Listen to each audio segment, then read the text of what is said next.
बिस्मिल्लाहिर्रहमानिर्रहीम। आज हम डिस्कस करेंगे एक्सलोरेशन। अब इससे पिछले आर्टिकल में हमने वेलोसिटी और इंस्टेंटेनियस वेलोसिटी को डिस्कस किया था।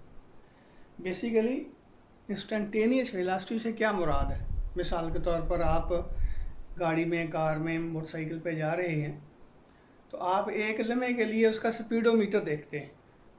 तो जो स्पीडोमीटर स्पीड बता रहा होगा वो बेसिकली इंस्टेंटेनियस वेलोसिटी की मैग्नीट्यूड होगी, और जिस डायरेक्शन में आप मूव कर रहे हैं वो इंस्टेंटेनियस वैल्यू अपना वेलोसिटी की डायरेक्शन होगी। तो इसका क्या मतलब हुआ कि मिसाल के तौर पर आप जो वेलोसिटी बता रहे हैं, किसी ने आपसे पूछा कि आप जिस वैन में जा रहे हैं उसकी वेलोसिटी कितनी है, और उस वक्त टाइम हुआ है 11:20 और 30 सेकंड। तो ये 11:20 और 30 के ऊपर आपने वेलोसिटी देखी है, स्पीडोमीटर देखा है अपनी गाड़ी का, तो ये यानी कि 12:20 और 30 जो उसके ऊपर जो आपकी वेलोसिटी है ये कहलाएगी इंस्टेंटेनियस वेलोसिटी। टाइम चेंज होगा तो ज़ाहिर है वेलोसिटी भी चेंज होगी। तो किसी पर्टिकुलर पॉइंट के ऊपर जो वेलोसिटी होती है किसी भी मूविंग बॉडी की, वो उसकी इंस्टेंटेनियस वेलोसिटी कहलाती है। अब एक्सेलरेशन क्या होता है? वेलोसिटी में चेंज जो आती है उसको कोरिलेट कर दिया जाता है टाइम के साथ। तो इसलिए हम कहते हैं the time rate of change of velocity is called acceleration. अब देखें, वेलोसिटी जो है एक वेक्टर क्वांटिटी है, उसकी जो चेंज है वो मैग्नीट्यूड की वजह से भी हो सकती है और डायरेक्शन की वजह से भी हो सकती है। तो इस या दोनों की वजह से हो सकती है, यानी डायरेक्शन भी चेंज हो रही है, मैग्नीट्यूड भी चेंज हो रही है, तो फिर भी उसकी वेलोसिटी जो है चेंज हो रही है, क्योंकि वेलोसिटी वेक्टर क्वांटिटी है। वेक्टर जो है उसकी डायरेक्शन चेंज हो जाए तो भी वेक्टर चेंज हो जाता है, अगर उसकी मैग्नीट्यूड तब्दील हो जाए तो भी वेक्टर तब्दील हो जाता है। तो इसका मतलब ये हुआ कि the change in velocity may be due to change in its magnitude, direction और बोथ। अब उसको डिस्कस करने के लिए हम एक एग्जांपल लेते हैं। तो ये जो मैंने ब्लू मार्कर से एक लाइन लगाई है, ये समझ लें कि एक गाड़ी है, एक कार है, वो यहाँ से इस तरह मूव कर रही है, इस यानी कि कर्व पाथ में मूव कर रही है बस। तो इस पॉइंट के ऊपर उसकी वेलोसिटी जो है वो v1 है। तो जाहिर है इस पॉइंट के ऊपर जो वेलोसिटी की मैग्नीट्यूड होगी वो यानी कि स्पीडोमीटर जो बता रहा है, और उसकी डायरेक्शन इस पॉइंट का टेंजेंट होगी ये। तो ये v1 वेक्टर जो है ये इस पॉइंट की इंस्टेंटेनियस वेलोसिटी को शो कर रहा है। जिस तरह पहले मैंने एग्जांपल दी है कि गाड़ी जो है उसकी वेलोसिटी 12:20 और 30 के ऊपर बिलफर्ज आपने नोट की तो 10 मीटर पर सेकंड है। तो 10 मीटर पर सेकंड इसकी मैग्नीट्यूड होगी, और जो डायरेक्शन है, जिस डायरेक्शन में ये मूव कर रही है इस पॉइंट के ऊपर उसका जो टेंजेंट बनता है, ज़ाहिर है ये गाड़ी जो है वो सर्कुलर पाथ में या कर्व पाथ में मूव कर रही है, तो इस पॉइंट का जो टेंजेंट होगा वो इसकी वेलोसिटी की डायरेक्शन को शो करेगा।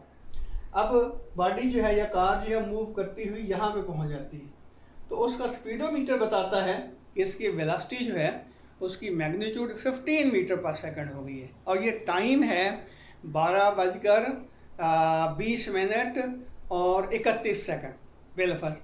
तो उस वक्त आपने देखा तो उसकी वेलोसिटी जो है वो 15 मीटर पर सेकंड हो गई है। इसका मतलब ये हुआ कि इस पॉइंट के ऊपर उसकी वेलोसिटी की जो डायरेक्शन होगी वो इस पॉइंट का टेंजेंट होगी, यानी कि इस पॉइंट के ऊपर जो डायरेक्शन थी गाड़ी की वो वेलोसिटी होगी, और इसकी जो स्पीडोमीटर है वो इसकी डायरेक्शन को बता रहा है। तो इसका मतलब ये हुआ कि ये पाथ पे किसी भी पॉइंट के ऊपर आप इंस्टेंटेनियस वेलोसिटी की जो मैग्नीट्यूड है और डायरेक्शन जो है वो बता सकते हैं।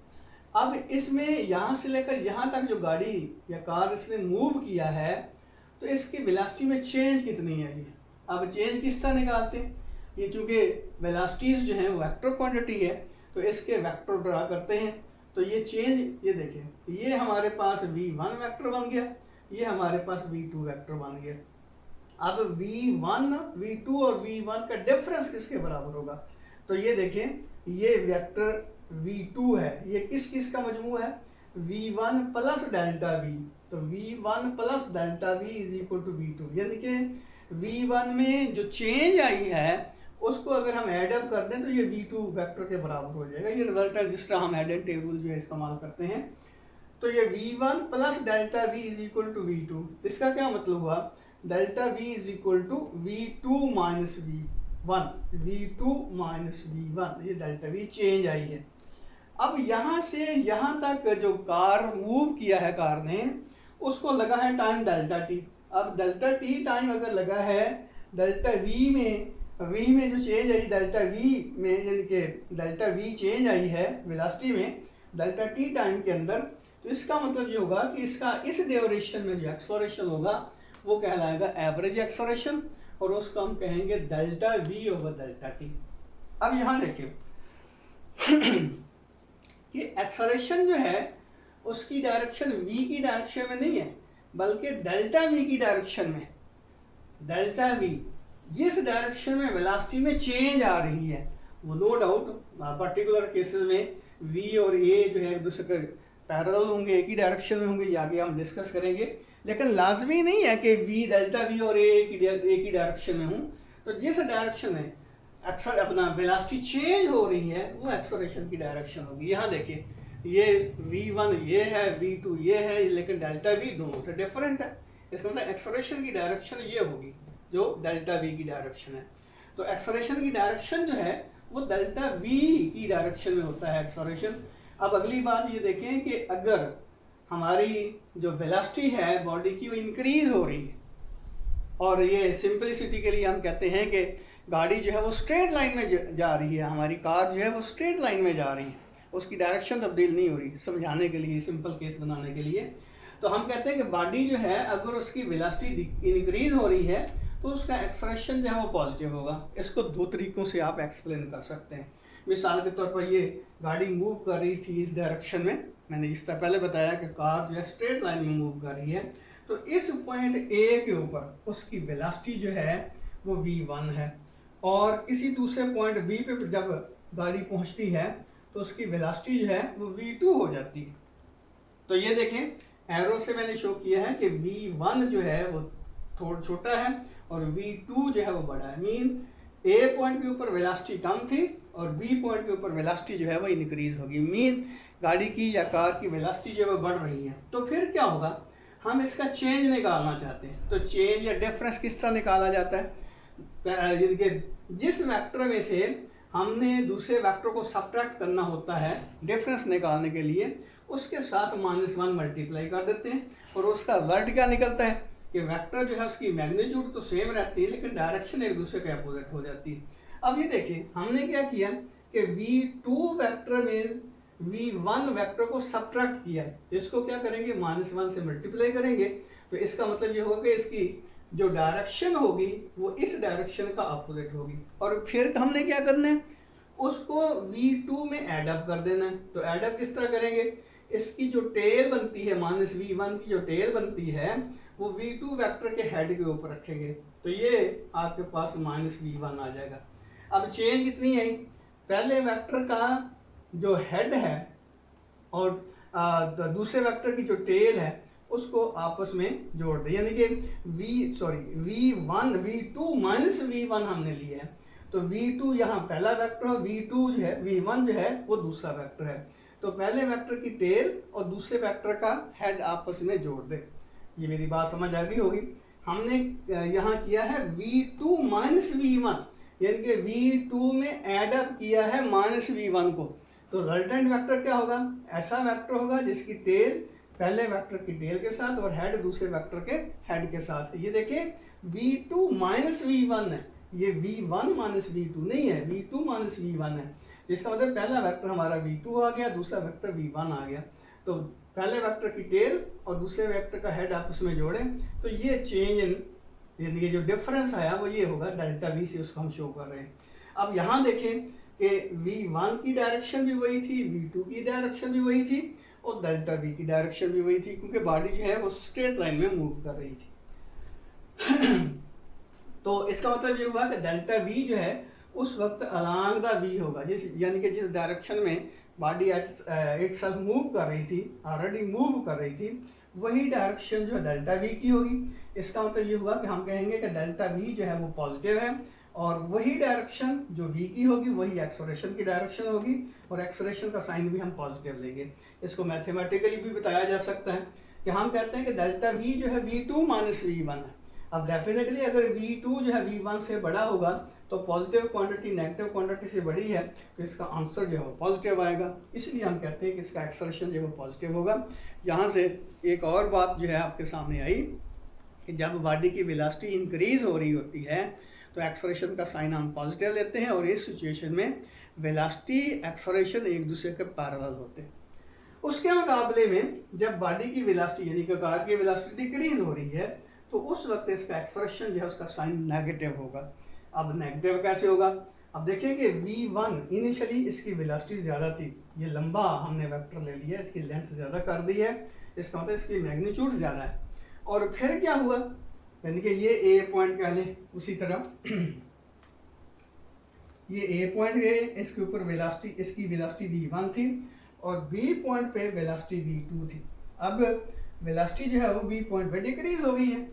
इसका क्या मतलब हुआ कि इसकी चेंज किस तरह निकालेंगे, इसकी चेंज भी उसी तरह निकालेंगे, v2 में से v1 सब्ट्रैक्ट कर देंगे तो ये v2 आ गया, और v1 को -1 से मल्टीप्लाई करेंगे तो ये इसकी डायरेक्शन जो है रिवर्स हो जाएगी। अब ये देखिए, ये इसको हम ऐड अप करेंगे v2 प्लस -v1, तो इसका जो हेड है यानी कि v2 का जो हेड है उसके साथ v1 की टेल जोड़ देंगे तो ये यहाँ पे आता है। तो रिजल्टेंट वेक्टर फिर उसी तरह निकालेंगे कि पहले वेक्टर की टेल और दूसरे वेक्टर का हेड आपस में जोड़ देंगे तो ये डेल्टा v होगा। अब यहाँ देखिए वेलोसिटी डिक्रीज हो रही है तो डेल्टा v जो है वो v के अपोजिट आ गए, बिल्कुल अपोजिट आ गया। इसका मतलब ये हुआ कि एक्सप्रेशन का साइन हम नेगेटिव लेंगे। अब अगली बात ये देखें मैथमेटिकली कि इस सिचुएशन में तो ये था कि v2 जो है v1 से बड़ा था, लेकिन अब v2 जो है यानी कि पॉजिटिव क्वांटिटी छोटी है, नेगेटिव क्वांटिटी बड़ी है, तो डेफिनेटली इसका जो रिजल्ट आएगा उसका साइन भी नेगेटिव आएगा, इसलिए हम कहते हैं कि यहाँ एक्सेलरेशन जो है वो नेगेटिव हो।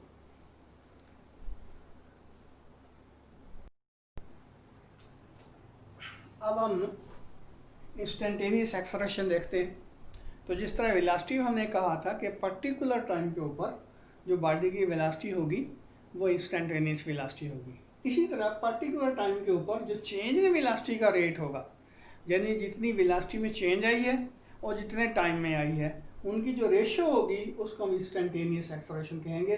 तो लफ्ज़ों में इसको किस तरह बयान किया जा सकता है, time rate of change of velocity for a very short interval of time such that delta T is delta T, तो ये कहलाता है इंस्टेंटेनियस एक्सेलरेशन। मेरे ख्याल में थोड़ी सी यहाँ गलती हुई है, time rate of change of velocity for a very small interval of time such that delta T is approaches to zero is called instantaneous acceleration, यानी कि टाइम रेट ऑफ चेंज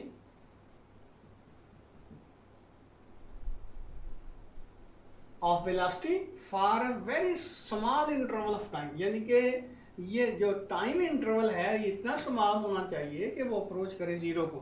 तो उस लम्हे पे जो वेलोसिटी में चेंज आती है उसका रेट जो होगा टाइम रेट वो इंस्टेंटेनियस एक्सेलरेशन कहलाएगा।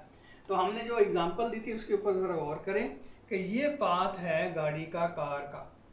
हम क्या करते हैं, ए पॉइंट और बी पॉइंट के ऊपर वेलोसिटीज जो हैं देखते हैं, यहाँ पे वेलोसिटी v1 है, यहाँ पे वेलोसिटी v2 है। अब पहले बिलफर्ज ए और बी का जो वक्फा था, ड्यूरेशन था, यहाँ पे हमने इसकी वेलोसिटी नोट की है और फिर 10 सेकंड के बाद उसकी वेलोसिटी नोट की है। तो ये वेलोसिटी में चेंज आई है v1 से v2। फिर अगर हम टाइम उसका इस्तेमाल कर देते हैं, यानी कि बजाय इसके कि हम 10 सेकंड के बाद इसकी वेलोसिटी चेक करें, हम 5 सेकंड के बाद उसकी वेलोसिटी चेक करते हैं, तो डेफिनेटली बी पॉइंट जो है वो ए के करीब आ जाएगा। और इसी तरह टाइम इंटरवल हम कम करते जाते हैं तो बी और ए एक दूसरे के करीब आते जाएंगे। अब एक वक्त ऐसा आएगा कि बी बिल्कुल ए के करीब आ जाएगा, तो उस वक्त वेलोसिटी में जो चेंज आई है उस चेंज को उस टाइम से डिवाइड कर देते हैं जो बॉडी को ए से बी पॉइंट तक पहुंचने में लगा है, तो हम ये कहेंगे कि ये इंस्टेंटेनियस एक्सेलरेशन होगा। याद रखिए ये बी पॉइंट बहुत दूर हमने शो किया हुआ है, इन एक्चुअल इंस्टेंटेनियस एक्सेलरेशन में क्या होगा कि b जो है a के बिल्कुल करीब होगा। तो इसलिए हम कहते हैं कि a से b तक बॉडी को पहुंचने के लिए जो टाइम लगा है वो इतना स्मॉल है कि वो अप्रोच करता है जीरो को। तो ये जो ड्यूरेशन बनता है जिसमें डेल्टा v वेलोसिटी चेंज हुई है वो डेल्टा t इतना स्मॉल है कि अप्रोच करता है जीरो को। तो ये हमारा जो रेशो बनती है वो कहलाएगी इंस्टेंटेनियस एक्सेलरेशन, यानी कि change in velocity per unit time. लेकिन टाइम के ऊपर लिमिट है कि टाइम इतना स्मॉल है कि अप्रोच करता है जीरो को। सिंपली हम ये कह सकते हैं कि एक गाड़ी जा रही है एक पर्टिकुलर टाइम पे, हम देखना ये चाहते हैं कि उसकी वेलोसिटी में चेंज कितनी आई है। वो जो चेंज आई है बहुत ही स्मॉल इंटरवल ऑफ टाइम है, उसको यानी कि वेलोसिटी की चेंज को टाइम से डिवाइड कर देते हैं, तो ये हमारे पास इंस्टेंटेनियस एक्सेलरेशन की वैल्यू आती है। अब अगली बात हम ये देखना चाहते हैं कि हमारा एक्सेलरेशन जो है बॉडी का वो यूनिफॉर्म है या नॉन यूनिफॉर्म है। तो ये एक कार जो है स्ट्रेट लाइन में मूव कर रही है, सीधी मूव कर रही है, क्योंकि अपने हम प्रॉब्लम को सिंप्लीफाई करना चाहते हैं। तो हम मुख्तलिफ पॉइंट्स के ऊपर उसकी वेलोसिटी नोट करते जाते हैं। तो पहले ए पॉइंट के ऊपर गाड़ी जो है कार जो है वो खड़ी थी, तो उसका स्पीडोमीटर जो है वो 0 मीटर पर सेकंड वेलोसिटी शो कर रहा था। और फिर 1 सेकंड के बाद हमने देखा जब चलाया है कार को, तो 1 सेकंड के बाद जब बॉडी जो है यानी कार जो है बी पॉइंट पे पहुंची है, तो हमने फिर वेलोसिटी नोट की, तो वो 1 मीटर पर सेकंड शो हो रही थी। फिर सी पॉइंट के ऊपर उसकी 1 सेकंड का वक्फा देके फिर हमने उसकी वेलोसिटी नोट की, वो 2 मीटर पर सेकंड थी। फिर 1 सेकंड के वक्फे के बाद हमने देखा 3 मीटर पर सेकंड थी, फिर 4 मीटर पर सेकंड होगी, फिर 5 मीटर पर सेकंड होगी। तो ये A B C D E और एफ पॉइंट के ऊपर हमने कार की वेलोसिटी को नोट किया। अब देखिए इसकी एवरेज वेलोसिटी किस एवरेज एक्सेलरेशन किस तरह निकालेंगे। हम देखते हैं कि टोटल चेंज कितनी आई है, वेलोसिटी में टोटल चेंज कितनी आई है। ये इनिशियल वेलोसिटी 0 मीटर पर सेकंड थी, फाइनल वेलोसिटी 5 मीटर पर सेकंड थी। फिर मैं फिर कहता हूँ कि गाड़ी जो है स्ट्रेट लाइन में जा रही है, इसलिए इसमें जो चेंज आती है सिर्फ मैग्नीट्यूड की वजह से आ रही है, डायरेक्शन की वजह से नहीं आ रही, डायरेक्शन चेंज ही नहीं हो रही। तो अब वेलोसिटी में चेंज कितनी आई है, 5 मीटर पर सेकंड माइनस 0 मीटर पर सेकंड, और टाइम कितना लगा है 5 सेकंड का, 1 2 3 4 5 सेकंड का लगा है। तो ये चेंज इन वेलोसिटी को टाइम से डिवाइड कर देते हैं, तो ये 1 मीटर पर सेकंड स्क्वायर इसका एक्सेलरेशन आ जाएगा। याद रखें ये जो एक्सेलरेशन है इसके यूनिट क्या बनेंगे, ये देखिए वेलोसिटी के यूनिट है मीटर पर सेकंड, तो मीटर पर सेकंड को फिर सेकंड से डिवाइड कर दिया, तो ये मीटर पर सेकंड स्क्वायर आ जाएंगे, मीटर पर सेकंड। तो इसका मतलब ये होगा कि ये आ जाएंगे मीटर पर सेकंड स्क्वायर। यानी कि इसको यूँ लिखा जा सकता है ना, मीटर पर सेकंड मल्टीप्लाई बाय 1/सेकंड, क्योंकि मीटर पर सेकंड को सेकंड से हमने डिवाइड करना है, तो ये आ जाएगा मीटर पर सेकंड स्क्वायर। अच्छा अब अगली बात देखें, इस इंस्टेंट पे यानी कि हम कहते हैं कि ये जो हमने वक्फा लिया है टाइम का, वैसे तो जाहिर है हमें इतना संभाल लेना चाहिए था टाइम कि वो अप्रोच करता है जीरो को, लेकिन समझने के लिए हम कहते हैं कि ये टाइम हमारे पास 1 सेकंड का है। अब इस 1 सेकंड में जो वेलोसिटी में चेंज आई है वो 1 मीटर पर सेकंड की आई है, और इसका टाइम कितना है 1 सेकंड का। इसका मतलब ये है कि इस इंटरवल में इसका इंस्टेंटेनियस एक्सेलरेशन 1 मीटर पर सेकंड स्क्वायर होगा। अब इस इंस्टेंट में ले लें, यहाँ 2 मीटर पर सेकंड, ये 1 मीटर पर सेकंड, तो चेंज इन वेलोसिटी फिर 1 मीटर पर सेकंड आ गई, और 1 सेकंड के अंदर आई है, तो यहाँ भी इंस्टेंटेनियस एक्सेलरेशन जो 1 मीटर पर सेकंड होगा। इसी तरह यहाँ भी और यहाँ भी और यहाँ भी, ये देखिए कि इसमें जो वेलोसिटी में चेंज आती है 1 मीटर पर सेकंड की है, और 1 ही सेकंड जो है उसका टाइम लगता है। इसलिए हर इंटरवल में हर इंस्टेंट के ऊपर इसका जो एक्सेलरेशन है वो 1 मीटर पर सेकंड स्क्वायर ही है। यहाँ देखिए एवरेज एक्सेलरेशन भी 1 मीटर पर सेकंड स्क्वायर, और इंस्टेंटेनियस एक्सेलरेशन जो है वो भी 1 मीटर पर सेकंड स्क्वायर है। तो इसका मतलब ये हुआ कि अगर एवरेज एक्सेलरेशन और इंस्टेंटेनियस एक्सेलरेशन एक दूसरे के बराबर ही रहे हमेशा, तो हम कहते हैं कि बॉडी जो मूव कर रही है उसका एक्सेलरेशन यूनिफॉर्म है, एक्सेलरेशन इसका यूनिफॉर्म है, एक ही जैसे एक्सेलरेशन के साथ ये बॉडी जो है उसकी स्पीड जो है या वेलोसिटी इंक्रीज हो रही है। उसके मुकाबले में अगर हम देखना चाहते हैं कि एक्सेलरेशन ना यूनिफॉर्म हो, जिस तरह आमतौर पर होता है, अब देखना मोटरसाइकिल आप चलाते हैं तो उसमें क्या होता है, पहले वेलोसिटी में जो चेंज आती है वो रैपिड आती है, आपका स्पीडोमीटर जो होता है उसकी नीडल रैपिडली आगे की तरफ जाती है, लेकिन जैसे जैसे टाइम गुजरता जाता है तो उसकी वेलोसिटी में जो चेंज है टाइम के रिस्पेक्ट वो कम होती जाती है। अब यहाँ भी वही बात मैंने कही कि 0 से 10 मीटर पर सेकंड तक 1 सेकंड लगा, लेकिन अगले 1 सेकंड में वेलोसिटी में चेंज आई है 5 मीटर पर सेकंड की, अगले 1 सेकंड में वेलोसिटी में चेंज आई है 2.5 मीटर पर सेकंड की, अगले सेकंड में चेंज आई है 1.25 सेकंड की, अपना मीटर पर सेकंड की। ये मैंने ये सिंपलीफाई करने के लिए प्रॉब्लम यहाँ जो है इसका फिर 1.25 मीटर पर सेकंड जो है इसकी वेलोसिटी में चेंज शो करती है। तो यहाँ देखें, यहाँ से लेकर यहाँ तक वेलोसिटी में चेंज कितनी आई है, final velocity minus initial velocity divided by time. ये टोटल वेलोसिटी में चेंज और टोटल टाइम, ये एवरेज एक्सेलरेशन कहलाएगा। तो ये बनता है 4 मीटर पर सेकंड स्क्वायर का। लेकिन इंस्टेंटेनियस एक्सेलरेशन देखें, यहाँ एक्सेलरेशन जो है 10 मीटर पर सेकंड होगा, final velocity minus initial velocity divided by 1 second. तो ये 10 मीटर पर सेकंड स्क्वायर यहाँ का इंस्टेंटेनियस एक्सेलरेशन होगा। यहाँ 5 मीटर पर सेकंड स्क्वायर का इंस्टेंटेनियस एक्सेलरेशन, यहाँ 2.5 मीटर पर सेकंड का instantaneous acceleration and so on. इसका मतलब ये हुआ कि यहाँ इंस्टेंटेनियस वैल्यू और एवरेज वैल्यू एक दूसरे से डिफरेंट आ रही हैं। तो हम ये कहेंगे कि इस तरह की सिचुएशन में जो एक्सेलरेशन होगा बॉडी का वो नॉन यूनिफॉर्म होगा। अल्लाह हाफिज़।